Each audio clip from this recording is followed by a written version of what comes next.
Taigi šiandieną Martyno technikos savininkas Gerardas mane praves su šiuo vieninteliu Lietuvoje Tesla Cybertruck. Koks priekis. Prie tokio pripras man reiktų. O čia nėra, kad tas vairas biški tokį dėlėją turi, kažkur esu matęs video. Ne, neturi kaip tik, jisai sukas, sakykim, labai mažu tokiu, jis nesisuka dideliu su tokiu ratu, kaip čia pasakyti. Kaip lenktyninė mašina, faktiškai. Vairiuks yra kaip formulė vairavęs, tai va, tau pats tas būtų tokiu vairiukų palakstyti. O koks toks greitis yra? Pats maksimalus greitis 180, bet elektra visai kitokį sukimo momentą turi. Mes turim sport režimą jam ir jinai gali parodyti labai neblogus skaičius, pavyzdžiui, iki 100 įsibėgėti per 4,4 sekundės arba 4,6. Ir koks jos svoris? 4,4 beveik tonos. Eik, tu savo, su tokiu svoriu. Šiaip jinai čia su tokia pilnaprova, toks svoris, o sakykim, nes jinai pati tušia, vis tiek tiek nesveria. Eik, tu savo. Geras. Gerai važiuoja? Labai. Wow. Tai... Čia nesuvaidinta emocija.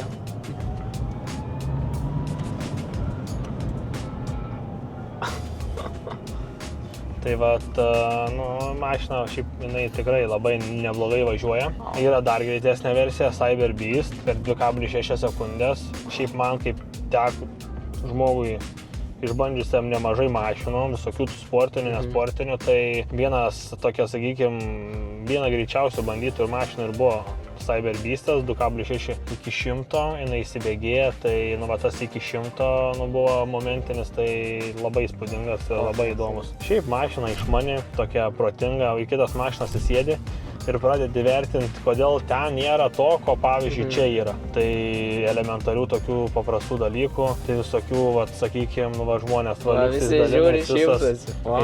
Tai tas matymas, man labiausiai patinka kameros valdymas, tai šitą dalyką jau turi. Aparatūra gera, kas man asmeniškai labai svarbu yra. Tai tokia mašina. O pats teisų neturi dar? Ne, man 16, bet aš galiu vairuoti tokią kaip priekį mūsų yra. Taip, bet geriau nevairuoti tokios. Jo, nes man asmeniškai aš geriau sulauksiu 18 ir nusipirksiu gal šiek tiek normalesnį. Cyber Beastą, pavyzdžiui, kokį. Jo, pirmas pirkinys. Arba Formulė, ne? Tai va, su Formulė šiaip įsibėgėja iki 100, jeigu neklystu, per 4 sekundės. Formulė įsibėgėja iki 100 per 4 sekundės? Čia Formulė 4 būtent, nes vienas dalykas nėra launch control, kitas dalykas reikia su sankaba startuoti. Nes kad įmesti pirmą bėgį reikia sankabos, tai arba kaip pirmam bėgį esi, kad pajudėti reikia su sankaba paus pedalą ir dėl to tas nėra taip lengva. Pavyzdžiui, Formulė 1 yra tas starto režimas. Bet šiaip, pavyzdžiui, Formulė mechaninė ar automatinė? Kaip yra? Ar čia yra visokių tipų irgi? Automatinė. Ta prasme, bėgiai yra, kaip pasakyti, angliškai straight cut gears. Tai žodžiu, kad įmesti pirmą parą reikia su ta prasme sankabos, kad pajudėti iš vietos ir po to viskas ant vairo, nėra nieko. Aišku, tai labai... Tai viskas ant vairo junginės, ne? Jo, tik tais, kad labai grubiai yra, pavyzdžiui, jeigu važiuoji ten pitose 60. Nes kartingas, tai jis neturi pavarų. Jo, jis tiesiog vienas bėgis. Nebent KZ2, kuris yra 6 bėgių, tai KZ2 kartingas įsibėgėja greičiau iki 100, nei šitas įsibėgėja per 3 sekundės iki 100. Tai su kartingu prie padžianas tai pajaus. Nu, aš nevažiuoju. Su kartingu prie padžianas, jo, aš įsivaizduoju, kad šiaip visai kitoks tas važiavimas. Nu, aš nesu su sportiniu kartingu pats asmeniškai važiavęs, esu važiavęs su tais tokiais paprastais, nors kažkada, turim vieną bendrą pažįstamą, Martyną, jis irgi sportuoja ne su kartingais, tai, bet jis man nenori duoti su kartingu pabandyti kažkodėl, nes galvoju, kad tam kartingui paskutinis laikas ir bus, kad aš prie vairos su juo buvau, tai kažkaip nėra tekę. Šiaip būtų įdomu visai Formulę pavairuoti, kažkada esu matęs, yra ten Estijoje, trasoj, tas toksai juos išbandymas, tai dėl to ir klausiu, ten yra, kad aišku, aš įsivaizduoju, ten yra daug tų visokių, ten automatinė, gal kažkokiam pramogom skirta ar dar kažkam, tai turint kažkokią kitokią būtų, tai Jo, ta Formulė, su ja sunku yra važiuoti, bet jinai labai geras, kaip pirmas žingsnis, jeigu nori eiti, pavyzdžiui, automobilių žiedinius, nes, pavyzdžiui, formulė neturi nei ABS-o, nei traction controlo ir viskas yra labai, kaip pasakyti, viską labai gerai jauti, turi labai gerai pajausti ir stabdžius, nes stabdžiai labai tiek juda, tiek paspaudė ir yra labai sunku su juo važiuoti, bet manau, kad būtų žiauriai gerai, jeigu kažkas, pavyzdžiui, nori ten pereiti į GT automobilius. Nes faktiškai GT automobiliai turi mažiau aerodinamikos, mažiau sukibimo posūkiuose. Jie tiesiog turi daugiau galių. O pačiam, kur labiau linksta formulė, lenktynės, kad ir ta, sakykime, kažkokia klasė, automobilių lenktynių ar tie patys kartingai.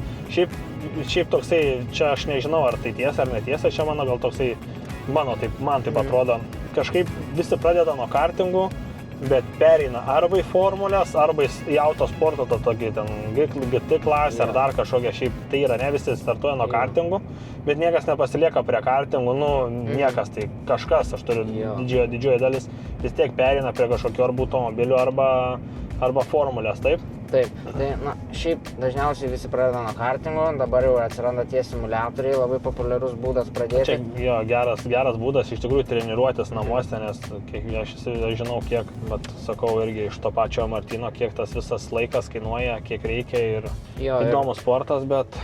Tai va, o formulė, kalbant apie formulę, tai realiai Formulė 4 eina jau 15-mečiai ir arba tu pereini į Formulę 4, nes jeigu ateini per vėlai, tada vėl nėra labai gerai, kadangi talentų akademijos visos ir taip toliau jos ieško jaunų, perspektyvių lenktynininkų, arba kiti renkasi tiesiog arba eiti Formulę 4 ir tada į žiedinius automobilius, kadangi po Formulės 4 biudžetai žymiai didėja, o biudžetas Formulės 4 ir GT yra panašus, GT yra šiek tiek brangiau, pavyzdžiui, automobiliai, tai va čia realiai du keliai, arba tu eini iki Formulės 1, kam reikia milžiniškų biudžetų. Kokio biudžeto reikia, tai visiems patenka vis tiek pinigai, žinoti, kiek kas kainuoja, tai kiek reikėtų į Formulę eiti? Į Formulę 1, sakykime, kad patekt, tai pereinant per tuos visus žingsnius, realistiškai reikia apie 10 milijonų. Oho. Tai nes vien kartingų sezonas, sakykime, Europoje yra labai brangus. Jeigu važiuoja Europoje, aš važiuoju tik Baltijos šalyse, bet Europoje važiuojant kainuoja nuo 250 tūkstančių važiuoti, o vien Formulei 4 reikia minimum 500 tūkstančių. Tai tas biudžetas iki Formulės 1 jis labai didelis, o pavyzdžiui GT automobilius tu gali važiuoti su kitu lenktynininku, sakykime, verslininku, kuris už tave galbūt kartais gali sumokėti, nes jeigu jis ieško greitų draivių. Tai, toks... Komandą savo įsitraukti, sakykime, kas turi irgi tą tokį, Tai va, čia toksai... Skaičiai kaip hobiui, aišku, tai kažkada gal tampa, negali sakyti hobis, tai tampa jau kaip ir darbas, nes čia reikalauja visko dar netgi daugiau, atsidavimo, disciplinos, kiekvienas sportas yra kartais sunkiau negu daugelis dirba, bet aš tą suprantu, bet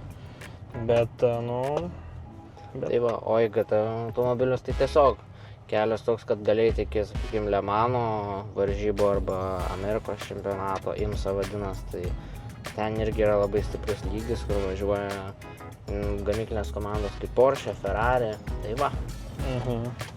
O kur tu labiau norėtum? Labiausiai norėtum arba kur tu labiausiai prijauti save?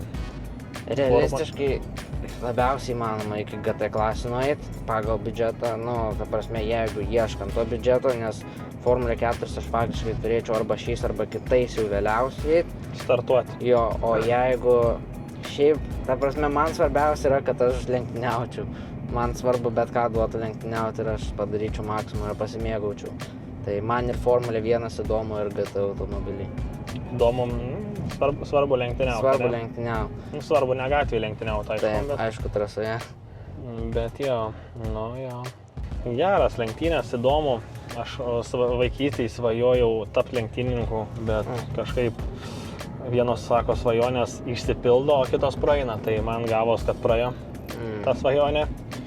Tai nebežinau, ar norėčiau būti lenktynininku.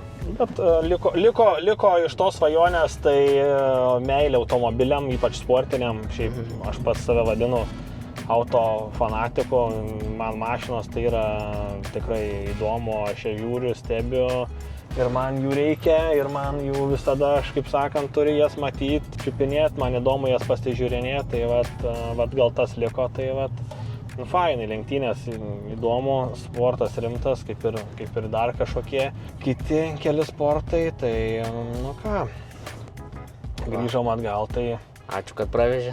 palinkėsiu tau didžiausios sėkmės Prireiks. prie sporto, kokios tai bebūtų.